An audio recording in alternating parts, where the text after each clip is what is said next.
guys, welcome back to Magic TV. My name's Craig. It is 9 o'clock on a Tuesday, and I have the legend that is Dee Christopher here on the channel.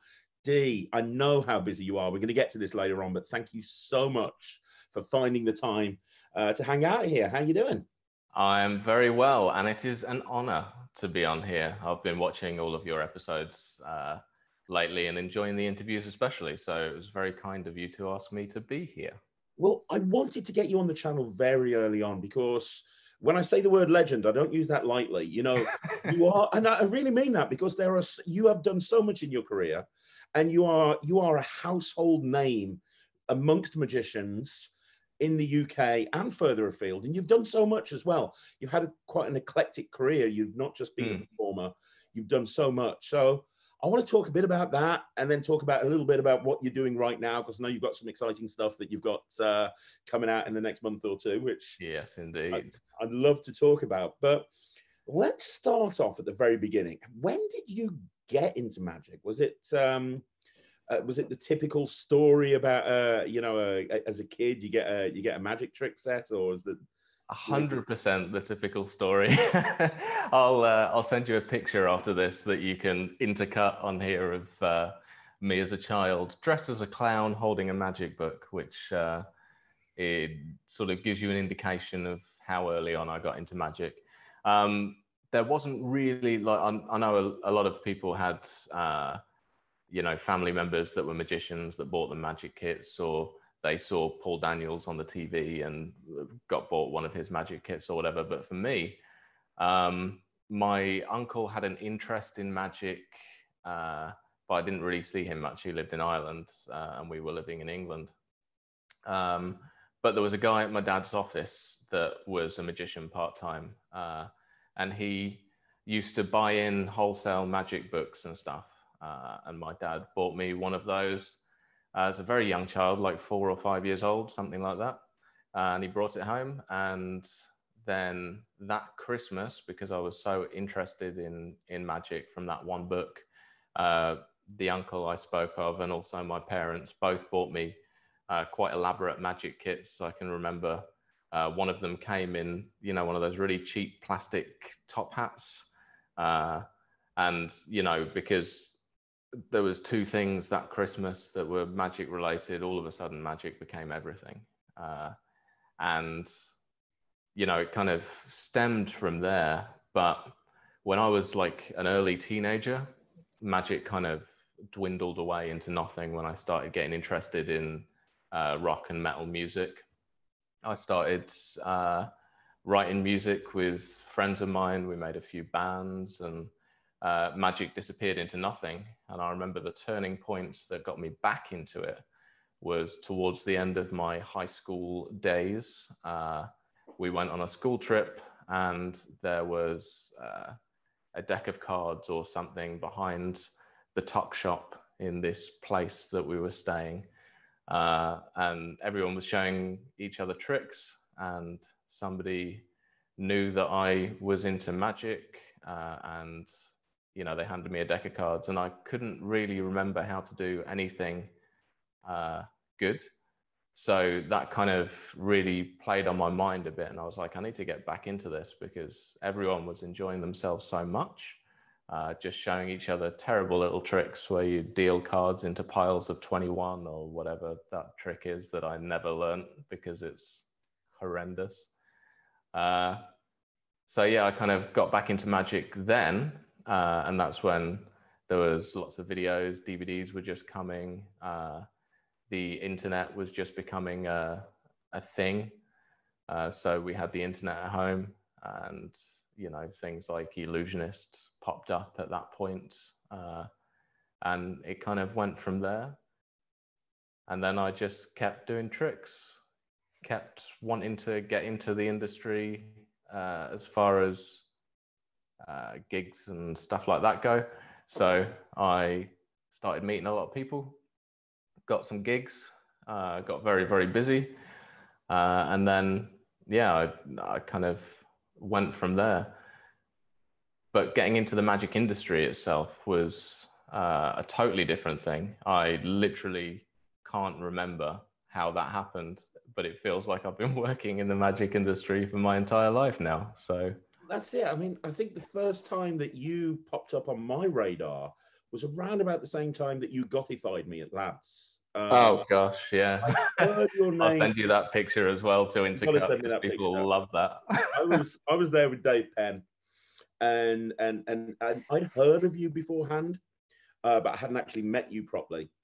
And that's when I met you for the first time. And within 10 minutes, you got me in, you know. In you looked fabulous. I looked amazing. I think I need to revisit that look. Well, you've got the tattoos for it now. So now I can pull it off, I think. Yeah. But what made you decide to go down that route? Because people, you know, you talked about the picture of you as a clown as a kid. That's not how people think of Dee Christopher. People think of Dee Christopher as a darker storyteller. I don't know if I want to say bizarre or dark or gothic. You that's your genre. How did that come about? Well, that kind of stemmed from the break that I took from learning magic. I mentioned that I got into music and that became the big thing, and magic fell to the wayside. And you know, getting into sort of death metal and black metal and all of these kind of things, fronting bands for so many years, that sort of became a big part of my identity. So when I went back into magic, that kind of came with me, and to a degree, because I was working corporate parties and stuff like that, when I became of age, it meant that I had to tone it down a little bit. But, you know, I remember having a conversation with a very successful magician, like corporate magician over here, at one point, and he said, you know, you've got to cut your hair, slick back your hair, or whatever. You've got to do these 5 tricks, and you've got to do that. And it felt like so many restrictions on something that had been a hobby up to that point. And it was kind of like wanting to just lock the deck of cards away again and never pick it up if this was the only way that I was going to be successful, because I don't want to remove parts of my identity just to get a few extra gigs. So for that reason, I kind of went in the opposite direction, rebelled a little bit and said, well, if I'm going to be not so concerned with getting these particular gigs that these particular magicians are getting, maybe I can carve a market for myself in the other industry that I'm involved with, the music industry. And from there started getting in touch with the promoters I knew of gigs and events, club nights, even fetish parties, all sorts of things. But anything that was alternative. And for many years, that was my main bread and butter. Was, you know, I'd go on and open up for like a punk band or something for a room full of like punks. And for that reason, I had to dress the way I was dressing normally. It was quite nerve-wracking at first because I was trying to do tricks that weren't built for that kind of an audience. But that allowed me to craft throughout a few years doing events like this. It allowed me to craft interesting routines that would appeal to that kind of market. And from there, it kind of went on and on. And that kind of culminated in getting the attention of Objective Productions, which led to the whole Killer Magic thing. And I think, you know, I mean, I'm fairly technically skilled as a magician, but there's a lot of people that are a lot better than me. But I think it was my look and my style and the kind of stuff that I was doing that got the attention of people like that, which I think, for me, like as an artist as opposed to a businessman, was much more fulfilling to be able to do those kind of things rather than just get those extra gigs that I was missing out on. So that's kind of, yeah, that's kind of how it went, really. I mean, I hope that answers the question. No, absolutely. Because a lot of the success that you've had, you've stayed true to yourself. You haven't tried to be somebody else. And that's something that you see throughout your career.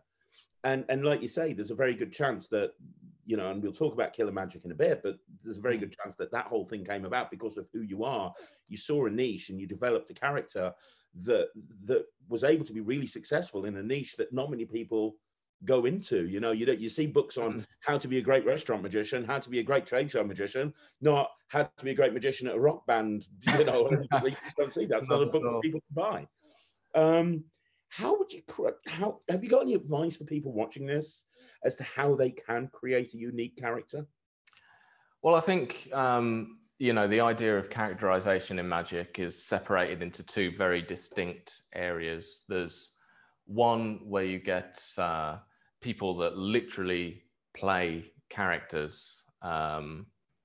I'm struggling to remember his name. I did a convention with him once, a fantastic magician that just plays in characters. I know Jasper Blakely does that as well. But would you class Piff as that as well? Yeah, Piff as well. That's 100%. That's like one of the most iconic characters in magic. But yeah, so there's that side of things, which that stems from having, well, being incredibly creative and having an idea that you can really go 100% into. I mean, the idea of Piff the Magic Dragon, and you know, the jokes and the magic he does, and even to the point of the sneeze and all that kind of stuff, and eating stuff on stage, like all of these little things to make up this incredible character with the deadpan kind of Jack D style presentation. It is just mind-blowing to me. I could never create something like that. But then there's the other side of it, the lighter characterization of magic, and that tends to be more an extension of yourself. So you've got to take, I mean, okay, let's look at it this way. So I watch a lot of movies. If you put a link to my YouTube channel in your description, people will be able to see my horror movie reviews and all this kind of stuff. But I'm obsessed with movies, and you can watch lots and lots of movies, and eventually characters will start to jump out, and you think, you know what, that guy or that girl is super cool, and you can take elements of those characters and build them into your own stuff that makes sense for what you want to portray when you're on stage. But it shouldn't waver too far from who you are yourself, because if it does, unless you're going down that really extreme character route, you won't be able to keep it up. So I think the thing that you can do is watch movies, listen to music, read books. I wouldn't necessarily say watch other magicians, because you know, it's a very small community, and if there's two people doing the exact same thing, it gets noticed. So take influences from outside that. But yeah, pick up on elements that you think are really cool, you think would suit you, and build them into your character. I mean, as a stage performer primarily, I've got a lot of opportunity to do that. As a close-up performer, it's a bit more difficult. You know, you can dress in a certain way, do certain kinds of tricks, but it doesn't allow you to tell the kind of story that you can tell when you're on a stage in front of, you know, X amount of people for an hour. So yeah, I mean, that's my advice, would be either decide whether you want to go down the extreme character route and create something like, you know, John or Jasper's kind of extreme characters, or go down the other route and think, what's the best way that I can present myself on stage so that I'm happy with what I'm putting out, and that will make it really interesting to the audience, and will set me aside from others. And the way to do that is to take influences from characters you see in movies. So yeah, I think that's probably the best advice I can give. It's a very difficult thing, because for me, it was a supernatural, well, not supernatural, it was a very natural progression to go down this route, because I was just being the person that I was being on stage fronting metal bands, but instead of making guttural sounds with my throat, I was flouncing about the stage doing card tricks, you know. And but what that does as well is it helps dictate your selection of material that you use in your act. So, you know, you do a lot of mentalism, you do a lot of stuff that's kind of more eerie, more darker. You're not going to see Dee Christopher stand on stage and pull out a Sponge Bunny routine. It's just probably not going to happen. Although this is where you're probably going to tell me, actually. Well, I used to do this cabaret up in Aberdeen quite a lot, run by a guy called Ian McCarran, called The Trickery, which was one of my favorite shows to do ever. You know, they don't do them very often anymore, only for special occasions, but it used to be a monthly thing. And yeah, there was always, every single time, they'd bring a dippy duck and try to get me. It was like, we'll double your fee if you finish on dippy duck. And I never did, because I wasn't that concerned about getting an extra fee. I was just more concerned about being a cool dude, I guess. But yeah, I mean, I think, you know, if you look at other sort of alternative characters in Magic, like Dan Sperry, for instance, is a really good friend of mine, but is a big inspiration to people looking for a character. You know, he's literally like that on and off the stage, but because of the nature of his character, he can get away with doing stuff. Like, it would not surprise me if he brought out a dippy duck that he'd painted red and black and found a way to make it amazing, because that's the kind of stuff that Dan can get away with, mixing it in with the shock and geek magic, you know. So here's a question, very quickly. Do you think, and this is something that's come up on the channel quite a lot, so I wanted to know your opinion on this. Do you think that if you are a magician, typical magician, deck, fiber optics, whatever it may be, do you think that the performing magic and mentalism in the same set takes away from the mentalism? Do you think if you do mentalism, you should just do mentalism, or is the way of balancing the two? I think really it should be dependent on your character and who you are as a performer. If you're purporting to be some kind of spiritualist medium or something like that, then you probably shouldn't do like fiber optics. But if you're performing as a magician, I don't think there's anything wrong with mixing those two things. It's just dependent on the presentation.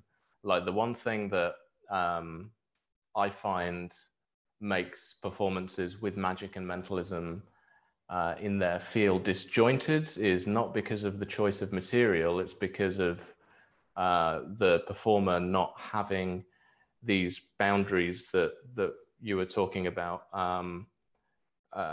around their character, that says, okay, this is the kind of stuff that I do. I need to do it in this way because that makes sense with the character that I'm portraying on stage. Like, if you're a fun-loving guy that's incredible at gambling moves and stuff like that, and you're doing gambling lessons and all this kind of stuff, and then all of a sudden you go into a deep mentalism kind of vibe, and you're talking about energy and psychometry and all of these kind of things, that's not going to work.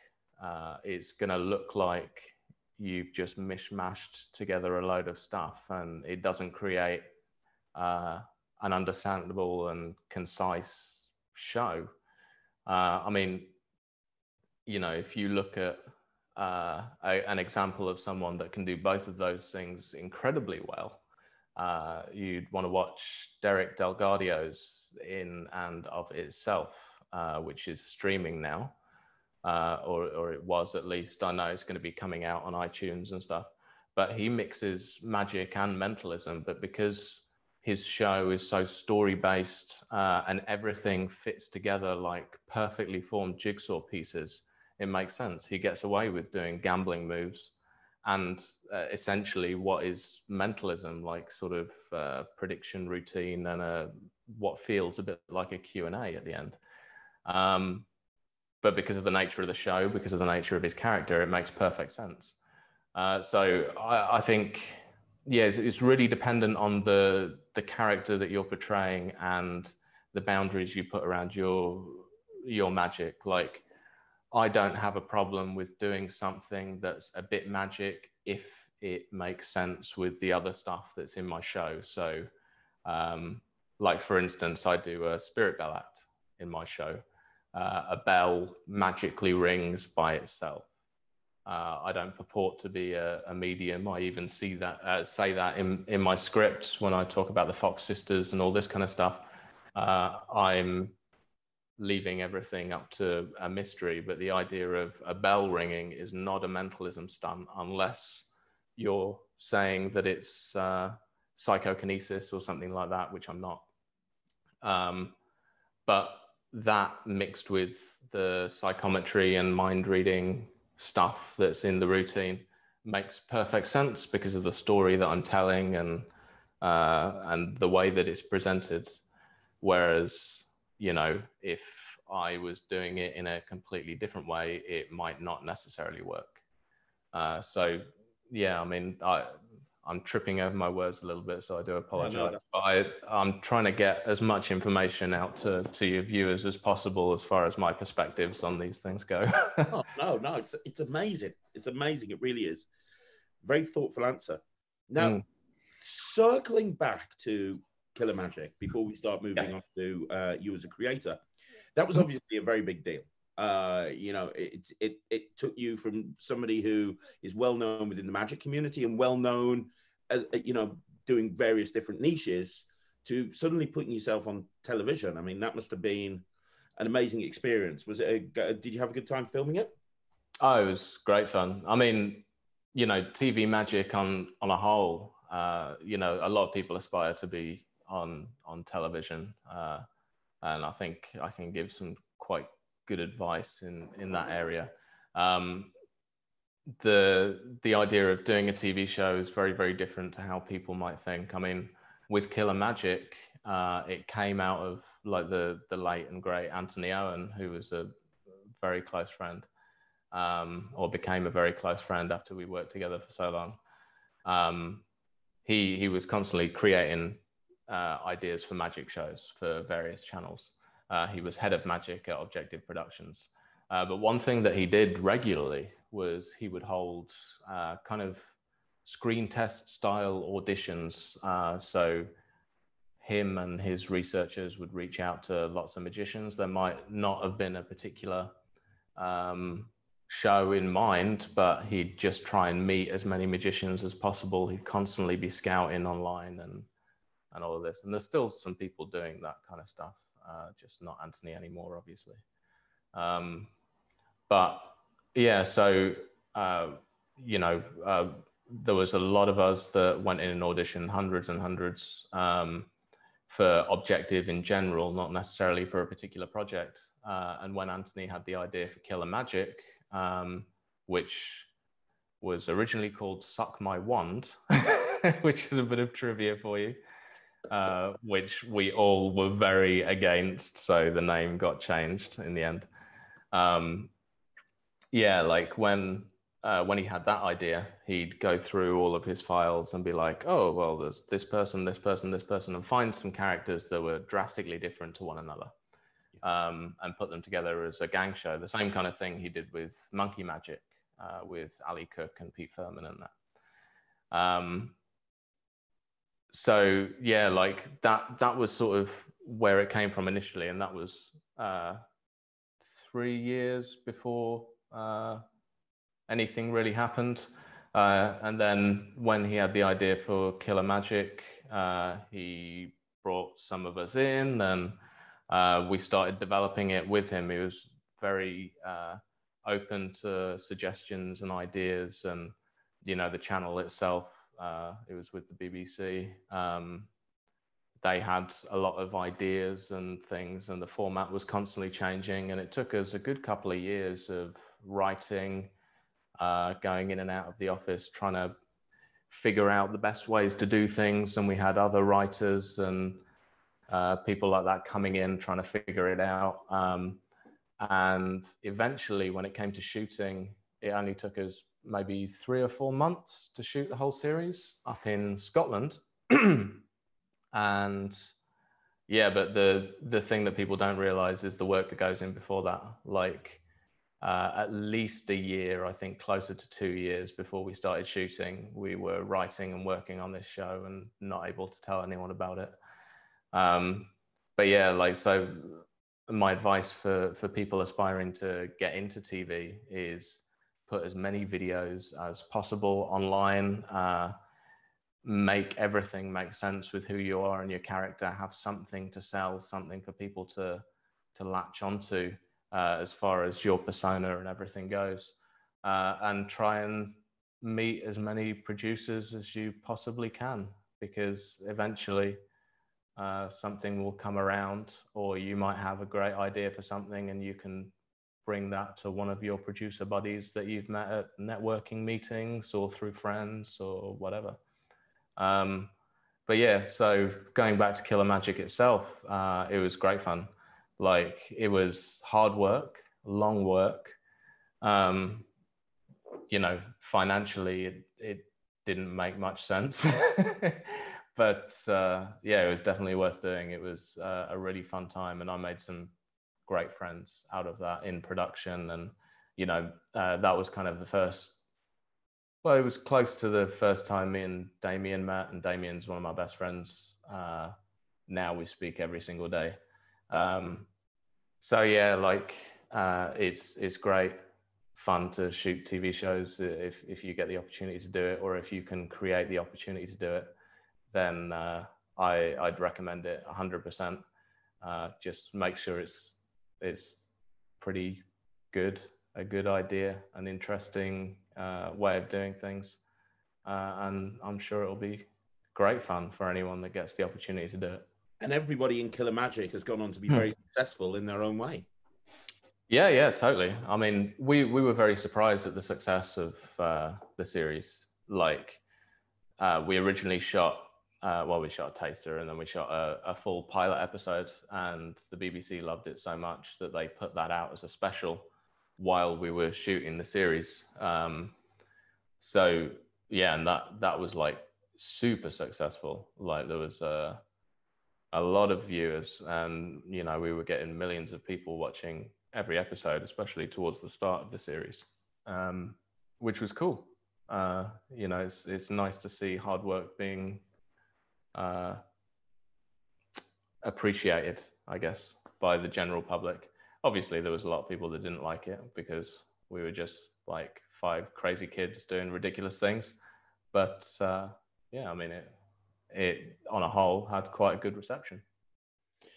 Now, you know, doing Killer Magic, that's something that pretty much every magician in the world would like to do. They would like to have their own TV show. I mean, that is the holy grail. Well, there's 2 holy grails. The one is doing your own TV show. The other is being a successful creator of magic. And you've done both of those things. You've been a very successful creator of magic.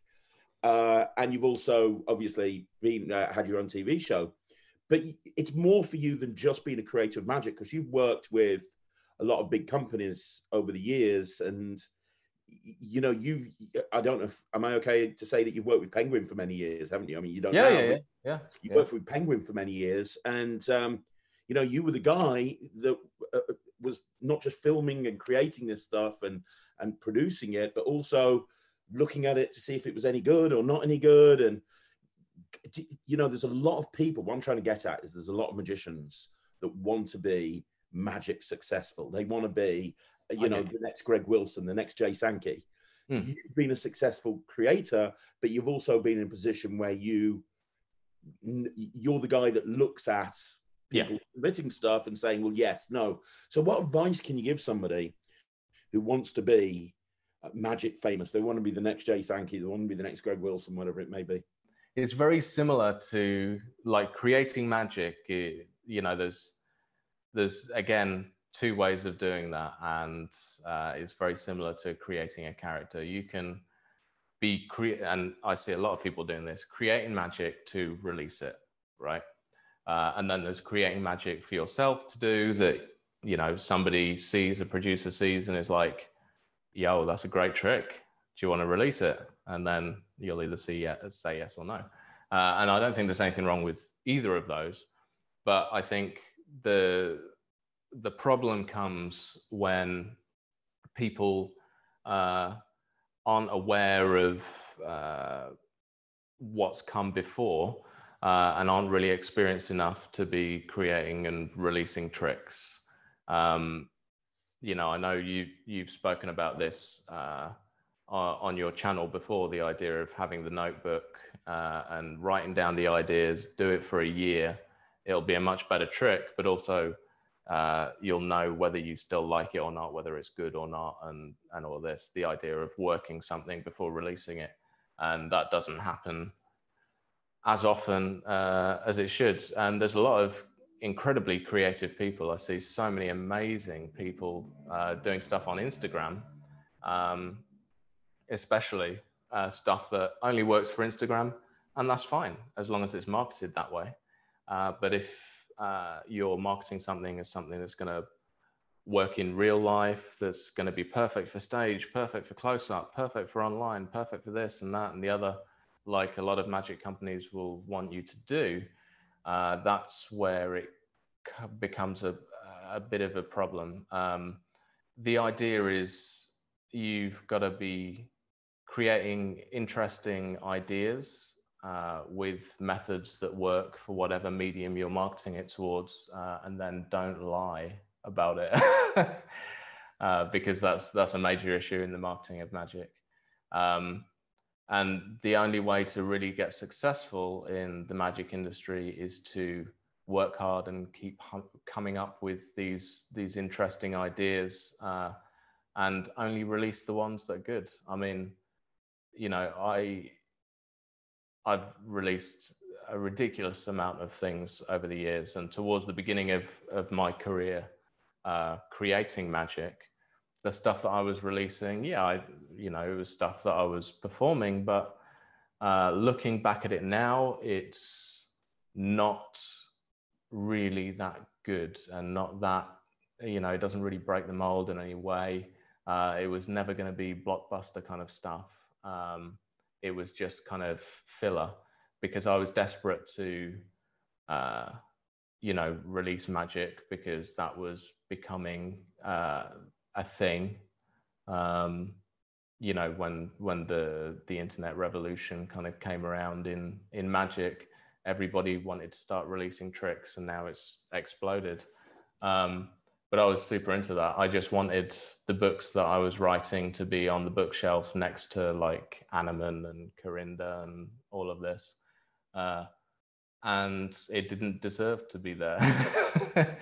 So I think, you know, the best thing that a magician that wants to release their material or is coming up with ideas that they think are good is to go back and watch that video that I guess you'll put a card, that video that you recorded about carrying around the notebook and the way to work on ideas and all of that, because that's an important step that a lot of people in a rush to market miss out.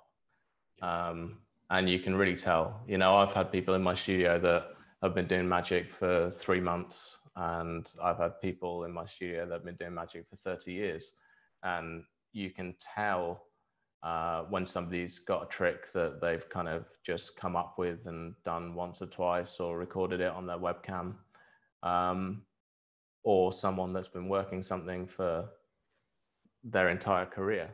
Yeah. And I can tell you with no shame that it's the latter there that is going to be the most successful trick, and it's going to give a good reputation to that performer as being a creator, and it'll lead to them being able to create that second revenue stream that can be very profitable in the long run.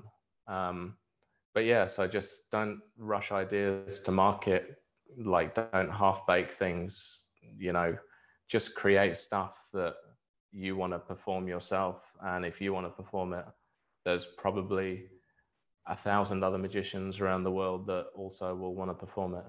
But yeah, try and come up with interesting stuff. I mean, that's, you know, that's the main thing. Just come up with interesting stuff, not another trick with a flap that changes the color of a pack of gum, because we see like 8,000 of those a month. So Yeah, I can imagine. I can't imagine the amount of stuff that you've seen that has fallen in the bin, you know, that has never even seen the light of day. It must be, you know. I mean, at Penguin, you know, I was at Penguin for about 5 years, and I'm still doing some work with them here and there, just not in a full-time capacity anymore. And we'll talk about that later on, because I know you know all about that. But yeah, when I was working with Penguin, the amount of submissions we'd get from people that would go straight into Sean Dunn's inbox, because Sean was the inbox where submissions at penguinmagic.com would come to. There was a lot of stuff that didn't even make it to my desk to have a look at, and Harlan's desk and Le Capo's desk and Eric Tate's desk and Roddy McGee's desk. Like, you know, the thing with Penguin is everybody got to see the submissions that were good enough, but there was hundreds of them that didn't even make it to our desks. And that's because people are just sort of coming up with half-baked ideas that have been done 1,000 times before. So, you know, I mean, there's not really much point in trying to flog a dead horse, if you know what I mean, unless you've got a method or a hook in the routine, like if it's a classic routine that just completely is mind-blowing. There's no point in sending in another color change or whatever, because there's enough of that kind of stuff. Unless it's mind-blowing, don't bother. But the good thing about Penguin is, you know, Sean is constantly talking to people. And if you send something in that has the potential to be good, he'll or I'll send an email back and say, oh, have you thought about doing this, this, and this? Maybe work on this bit a little bit, and, you know, give them some advice. Because at the end of the day, you know, the people that are sending in these not so good ideas are being creative enough to create their own magic. And if they keep doing that for 5 years, they'll probably be creating some incredible tricks. And, you know, I want to help people get to that point via submission systems and stuff like that, because then it remains completely confidential.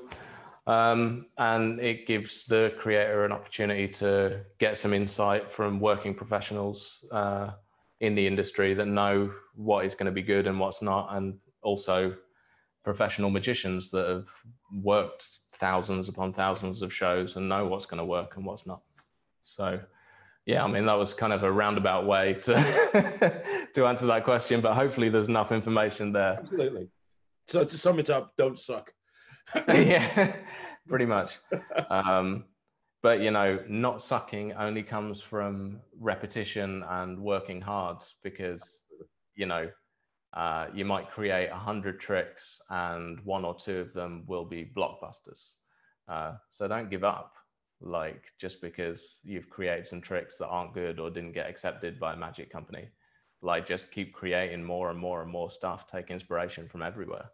And eventually you'll hit on that gold mine. And, you know, once you've been doing it for like a decade or whatever, working in the industry, you immediately know what's going to be good, what's not, what's going to work for you as a performer, what's not. So yeah, it's just put the time in. That's it. Let's put the time in, rinse, repeat, etc. Now, I'm going to talk about the new thing, but before I do, I've got one last question with regards to creativity. Mm-hmm. What would you say is the favorite thing that you have personally created yourself? I think if you ask the general magic population, a lot of people, when they think of Dee Christopher, they probably think of the Razor wallets, maybe. Yeah. I mean, that was like, I've always loved Peak wallets. You know, I've owned lots and lots of them from back in the outlaw days, Alakazam,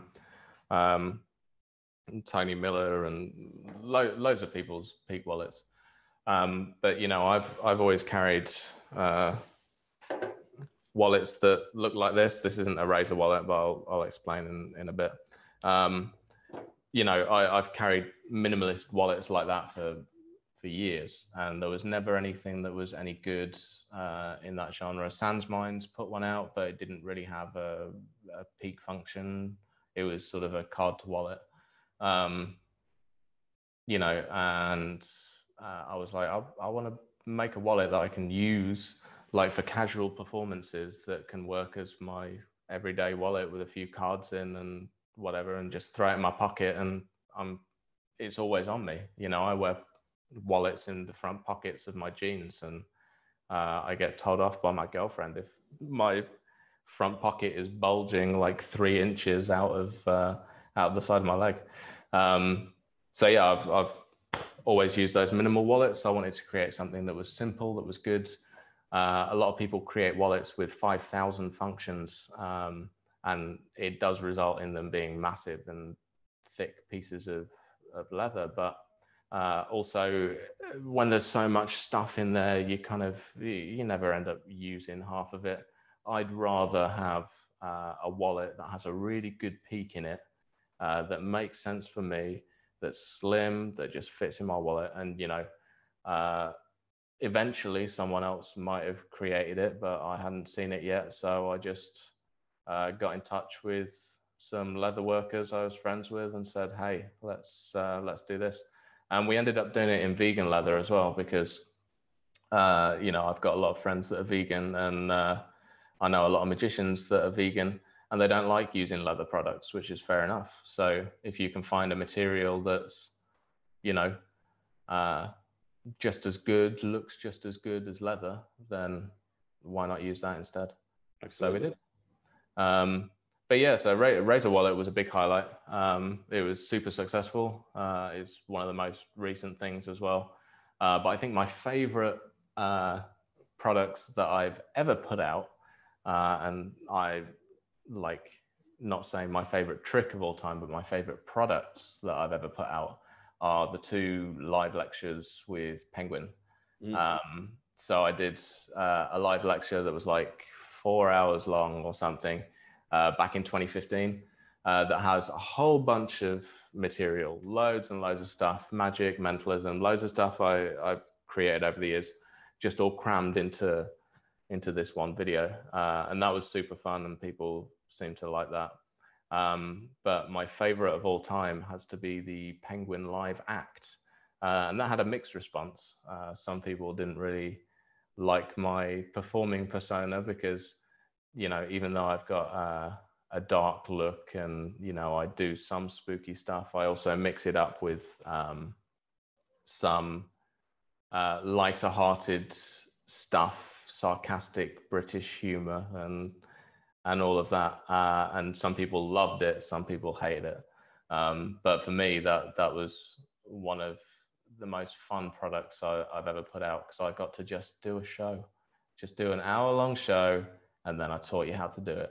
And it was great, you know, because you could see the process that goes into it, the idea of having a through line that ties everything together, and, you know, approaching a parlor or stage performance in a different way that doesn't make it just a strung together bag of tricks, which a lot of magic shows tend to be.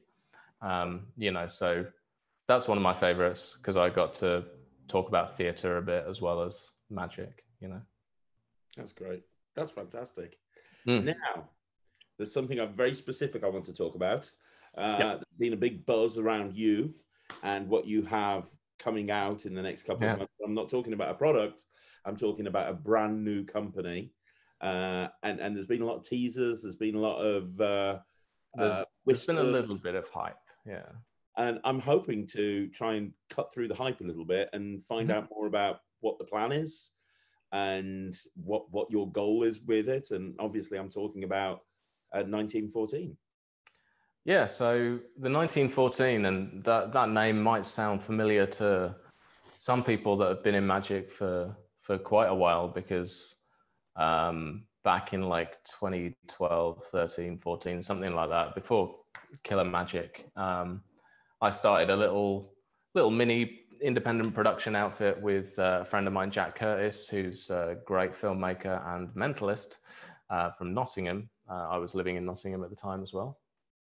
And we did like Lewis Laval's first DVD, Paint the Roses Red, and Fraser Parker's first DVD, True Mysteries, and some Brad Adams stuff, some my stuff, like A few releases, you know, we were. I remember reviewing some of them on the Wizard Product Review way back in the day. Yeah, We yeah. even had So Lewis on as a guest. He was great.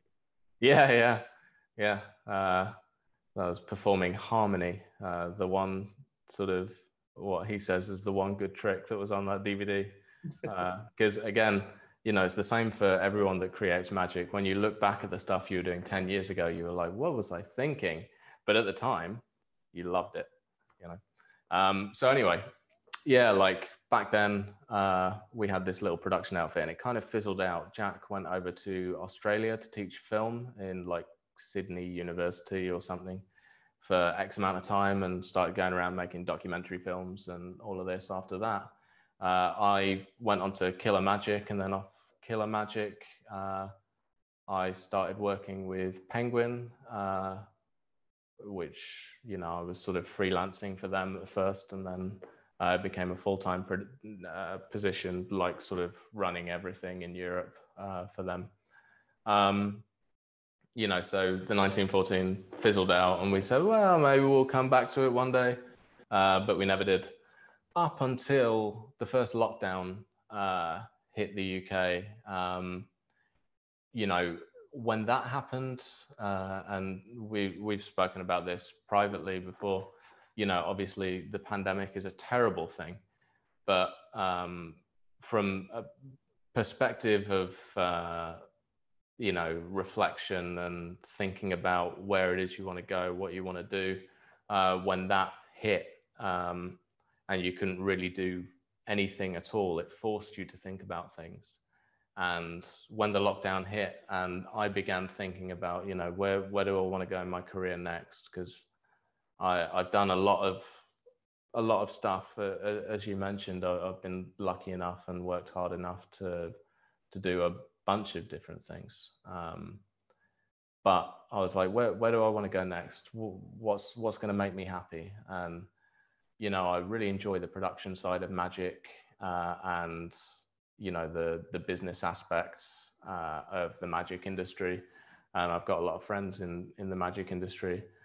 So I figured, well, I could stay at Penguin for another 5 years, another 10 years and do that, because, you know, they're all really good friends of mine, and they've got a great company, and, you know, they release some good magic. Or I could take a step back and do things my way.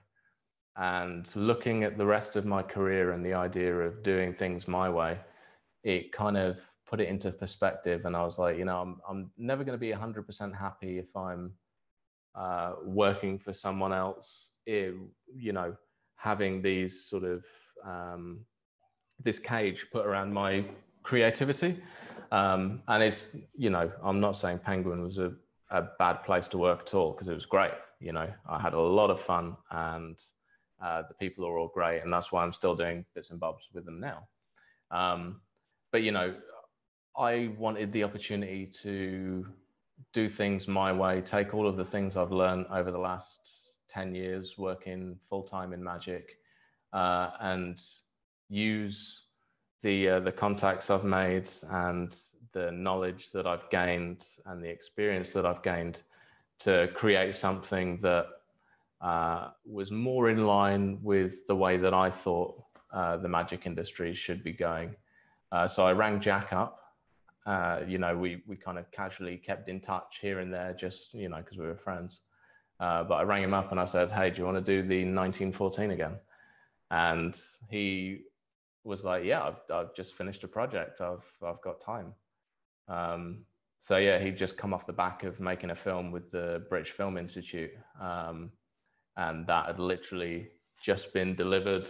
It was going into all the festivals. Everything was good to go. So he was looking for a new challenge.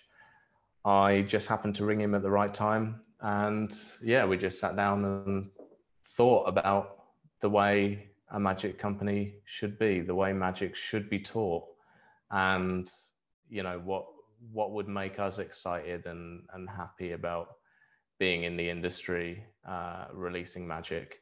What kind of tricks would we want to find? What kind of projects would we want to develop? And how would those things be taught? You know, because we were always very tech focused. Like, we put out the first ever Blu-ray like back in the day on magic instruction. So yeah, still doing those kind of things. But yeah, so with the 1914, we set that up. We decided to go full force on it. We signed like 30 projects in the first month with various magicians that I really respect, and people that I know have great material that they weren't going to release, but you know, through begging and chatting and developing projects, you know, there's some great stuff that would never have seen the light of day that's going to be coming out on our label.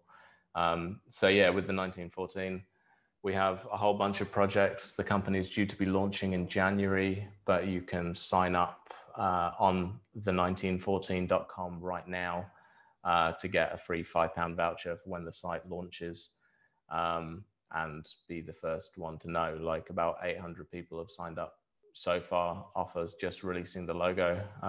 So that's pretty crazy. But yeah, the first 1,914 magicians to sign up will get a free £5 voucher and early access. But yeah, and what you can expect is things from Lewis Laval, from Alexander Marsh, from myself, from Jack, from new faces you will never have seen in magic before, people like Ben Francis, you know, also performers that you will have seen on tours like the Illusionists and stuff like that, who have never released their material before, are releasing their material with us. I don't want to give too many names out aside from the people that, if it's me running the company, you'd expect them to be there.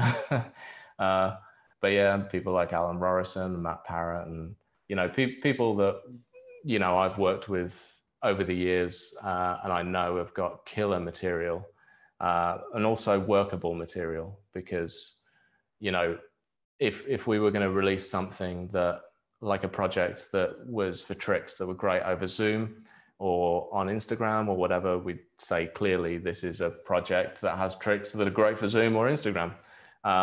But 99% of the material that we're releasing is all workable stuff that is amazing, is powerful, will blow you away, but it's also stuff that's attainable and achievable and performable by every magician that puts the time in. Is this more of a case of, if you want to release something through us, don't contact us, we'll find you? Well, I wouldn't say that, because there's, you know, that's the way we've been playing it so far, because this is the first time I've ever spoken publicly about, you know, the kind of stuff that we're doing.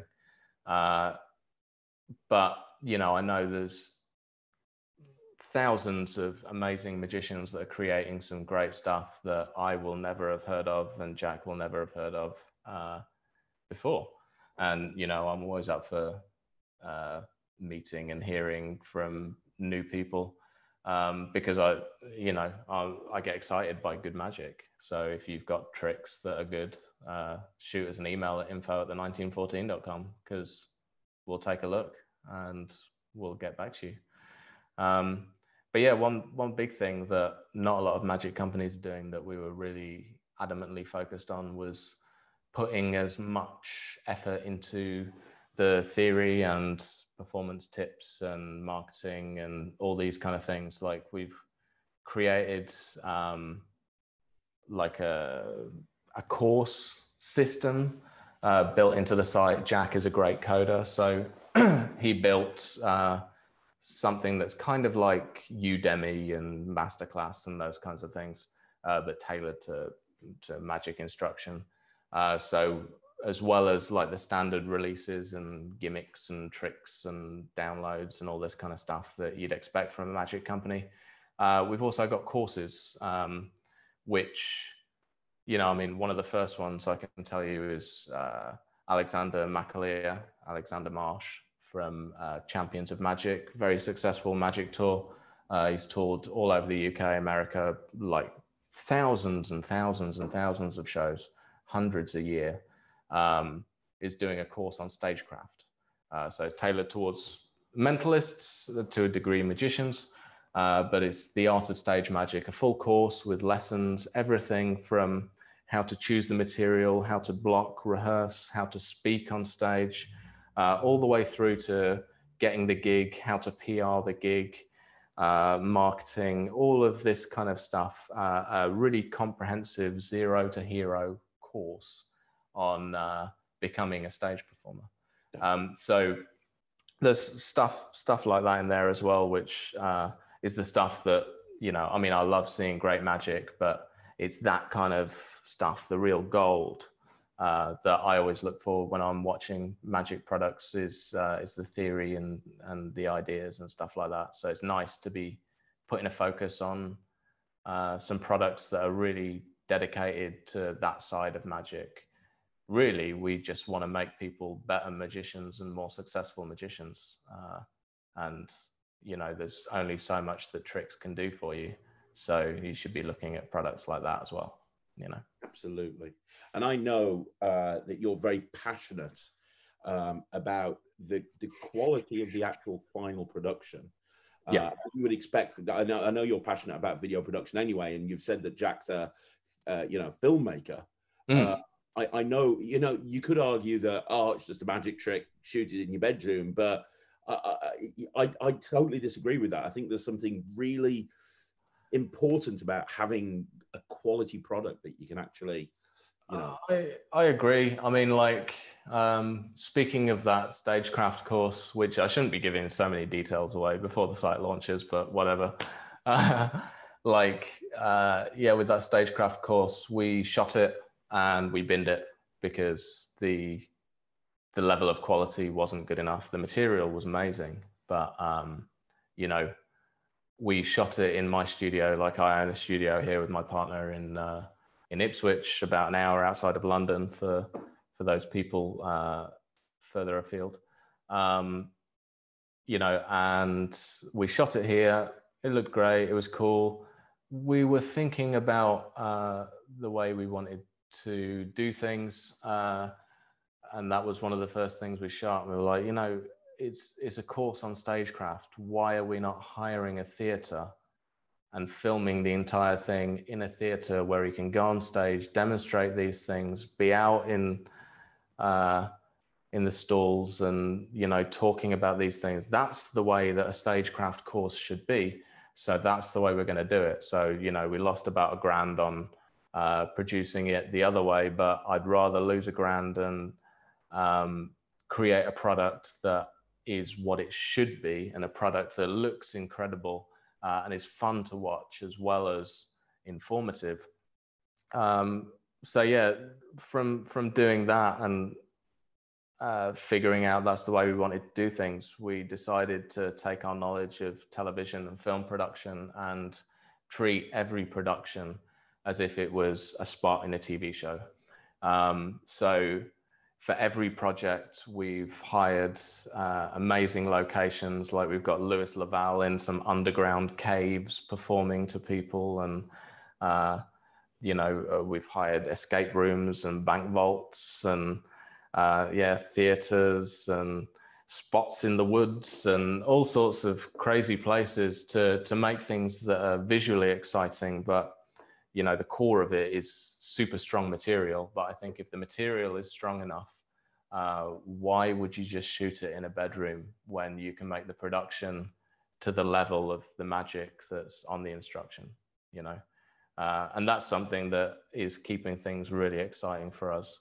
It means that stuff is costing more because we've got a studio sat here we could be using, but I'd rather create stuff that we can be really proud of. When we look back in 10 years' time, I don't want us to look back as we look back at the magic we released 10 years ago and think, oh, what was I thinking? I want to look back and go, you know, that was a fun time. That's an amazing project. And the only way we can do that is by taking all of our knowledge and experience and creativity and creating amazing things. So yeah, that's kind of the ethos behind the company, is like, fuck the profit margin, basically. I love that. I know you can't say too much because the company hasn't even launched, and you've probably said more than you actually are supposed to anyway. I'm going to get told off after this. You know, I'm working with some great people, you know, like myself and Jack, and then a bunch of other people that I don't want to give too much information on. But yeah, I'm going to get told off for giving away so much, but you know, fuck it. It's only, you know, nobody's going to be able to do what we're doing. So there's no real worry for me of people trying to replicate what we're doing before we launch in January, because you know they would have been having to work on it for 6 months like we have been. So I love that you've taken the same advice that you gave at the beginning of this interview about how to be a performer in your own niche and, you know, how to actually make yourself successful there. And you've just shown us that you've just taken that entire blueprint and you've just applied it to a magic company. You're literally, you know, practicing what you preach, which is just great. Really. 100%. You know, I don't like to, you know, I mean, you will have seen me stepping over my words and all sorts, like, you know, for transparency, Craig gave me a list of topics that he wanted to talk about during this. And my initial intention was to sit down and script out some cool answers with fancy language and all that. And then I didn't. I was like, you know, you've got to be honest and speak from the heart. And it's very difficult to do that if you're scripting things so you come across like someone that knows what they're talking about. The best thing that you can do in this kind of situation is just talk from the heart. So that's what I've been doing. So it means that all of the advice that I've given is stuff that I put into every aspect of my career and my life.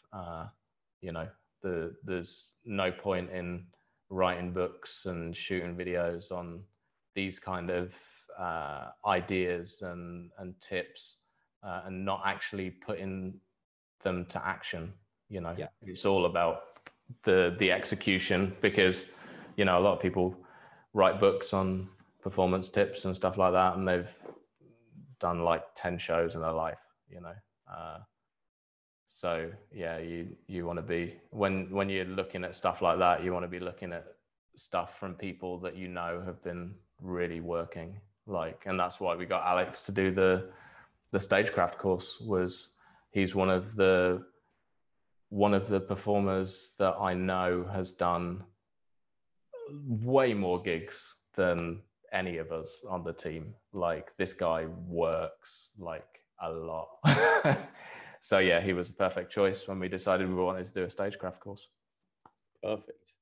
So, and I really appreciate your honesty. And I'm going to ask you something, and feel free to say no. I know that you're launching with 5 products in January. Can you give us a hint as to what any of those might be about, or anything? Can you whet our appetite slightly? So when we launch, there are going to be 5 products available. Some physical products, some downloads. So one of them is this wallet that I showed earlier, which is, you know, what I've been using as my daily wallet for, I don't know, maybe a year, something like that. It was not long after Razor came out, because I've been using Razor for a long time before we put that out.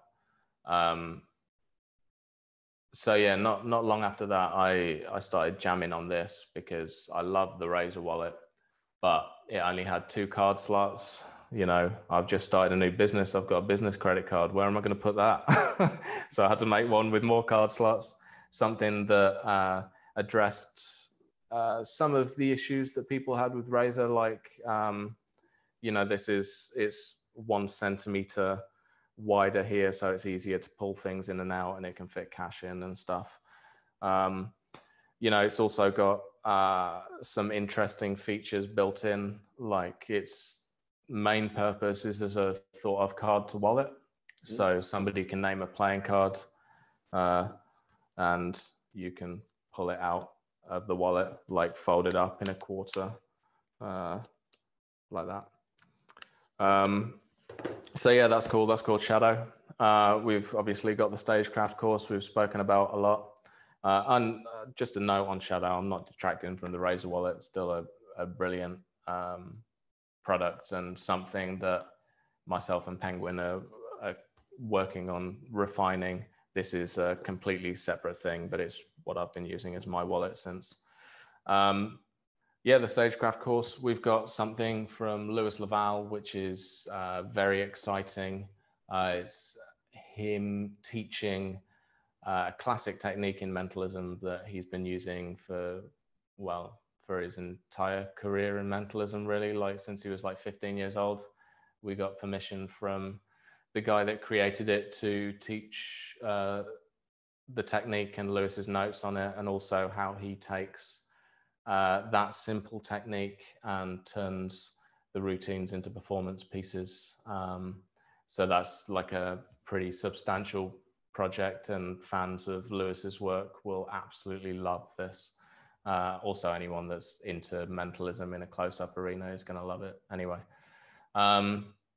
Yeah, so that's kind of 3 projects. We've got a couple more we're launching with that I don't want to give too much away on, but we've also got a bunch of other stuff like decks of cards and stuff like that. We've been working with Destino, a fantastic playing card designer in Indonesia, who did like the King Legacy deck and Royal Verb and like the Hanya and Mandalas from Damien, and just all sorts of incredible decks of cards. So when we started up this new company, we wanted to create a deck of cards.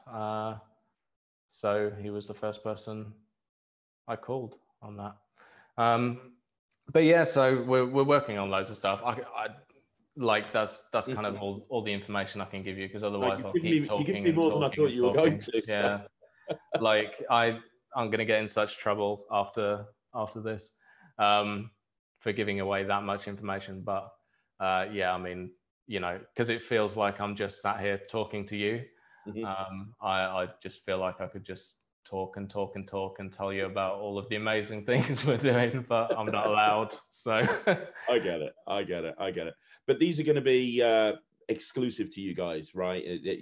Again, you need to sign up to 1914 in order to find out all about all this. Yeah. To find out about all of these things, the best thing you can do is click the link in the description, like www.the1914.com, and sign up there. You know, I mean, yeah, you get gift voucher and stuff like that. But the main thing is that you get to hear about all of this stuff first. And I wouldn't be pushing it so much if I wasn't super, super excited about people finally getting to see these productions we've been working on, you know, most of this year. So yeah, that's the way to do it. We will eventually be wholesaling to people like Penguin and Murphy's, and you know. Well, the thing is, you're so well connected in the magic industry. You know everyone, so you know.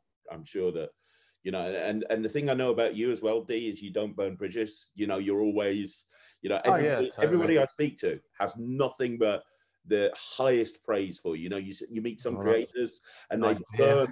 Well, they burn through production companies. Oh, I've never worked with that guy. I've never worked with that guy. You develop relationships and you keep them through time. Yeah. I think, you know, stoicism is a vital thing. Like, just be a nice person and work hard. That's, you know, and I think there's space, because there's a lot of people that you're right, they'll start working with one company and they'll denounce every other production company in magic.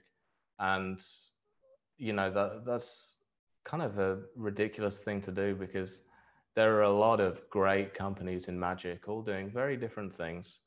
And, you know, even if you truly believe that the company you're working with at that time is the best and doing the most incredible things, and you don't care about what everyone else is doing because they're wrong, there's no need to start shouting about that. Because I'm sure people that are working at that company feel the exact same about the company you're working with. You know, there's space for everyone, just in the same way that there's space for magic that can be released for performing on Instagram and Zoom, or magic that can be released for performing in the real world for workers, you know, there's equal amounts of space for companies doing things in very different ways. And, you know, I don't necessarily agree with all of the decisions that certain companies make, but I'd never shout about it, because if that's their path and that's the way that they feel they can give to the community in the best possible way, then, you know, power to them. Happy days. Get on with it, you know? Absolutely. Well, let me ask you one last question, because I know you're a busy guy, and we're going to wrap this whole thing up in a minute, but there's a question I ask everybody I interview. And you've kind of answered it, so it's a bit of a weird thing, but I always ask people, what's next? What's on the bucket list? Now, you've had a career that most magicians would dream of. You know, you've done the TV thing, you've been a creator, you've done the highest profile gigs, you've gone all around the world performing. Mm-hmm. Is the 1914 a new chapter for you in terms of, are you putting less emphasis on performance as a performer so that you can focus on 1914, or do you still have things on your bucket list that you want to hit as a performer? Because I wouldn't be surprised if you said, no, I'm done, because, you know, and we've not talked about this, so I don't know the answer. No, not at all. I mean, from a performance point of view, like, you know, I've done a lot of good stuff. You know, like you say, I've been around the world. I've had the opportunity to do some great like theatre runs and stuff like that, which have been real highlights for me. But yeah, so from a live performance point of view, yeah, I mean, I'll never stop doing the shows. I'll now just, you know, I've got the opportunity to just do the shows that I want to do, rather than having to pay the bills with that. But yeah, so from the live performance point of view, I'll still be doing shows, but not as frequently. The 1914 is a huge project that you know, is going to take over. But at the same time, you know, I'm still working with Objective and some other production companies on various TV shows. Like a lot of people don't know that I do some editing for TV and stuff as well. So, you know, I'm still working on things like that, writing shows, you know, behind the scenes, you know, also working on some stuff that maybe in a couple of years' time, you might see me with one of my friends in a new project, which is very exciting, but obviously I literally can't say anything about that. But yeah, so I'm still doing bits and bobs in TV, bits and bobs in live performance, and then a whole lot of industry stuff. So that's what's coming next, a mishmash of all sorts of things with a heavy focus on producing incredible magic. That is fantastic. And Dee, thank you so much for finding the time. Like, I don't think people realize how busy, I know how busy you've been the last few months. And yeah, well, I'm surprised that you're managing to find the time to create these videos, because the amount of stuff, like for those that don't know, like Craig runs 2 very successful magic agencies, and during this pandemic time, it's gone crazy for them with shows over Zoom. So yeah, I know you've spoken about that kind of stuff on your other videos, but yeah, I mean, the fact that you're managing to produce so much YouTube content blows my mind. I was struggling to do 1 video a week when I was putting focus on it. So yeah, I've got a good team that I surround myself with, just like you. You know, I think you have to have. You can't do everything on your own, else you'll burn yourself out. I think you have to have a team around you that you can rely on and you can trust, and also you have to have friends that you can go to and say, help, or just like-minded people that you can go to and vent sometimes. I think that's very important. Oh yeah, 100%. Like, I mean, that kind of throws back to when we were talking about creating magic. One thing I should have mentioned is whenever I create something new, before I even go and show it to people, I'll text like Lewis Laval, Alexander Marsh, Alan Rorison, like these kind of guys, and say, what do you think of this? And that's a super useful thing to have. So make lots of friends over the internet if you're creating magic, and show them your latest ideas and see what they think about it, because you'll be surprised at the kind of feedback you get. So there you go. That's another little tidbit of information based on what you were just over said. and we got another tip. That's great. Yeah, well, let's say goodbye now. Maybe we'll do another one of these in a year's time or something, and see how it's changed. Absolutely. But in the meantime, guys, sign up for the mailing list. You're going to be the first to find out about everything that's happening at the 1914. I'm going to put a description in the description link down below. I'm going to put a link, but also you can see it at the bottom of the screen. So sign up for that. Well, thank you very much for having me, Craig.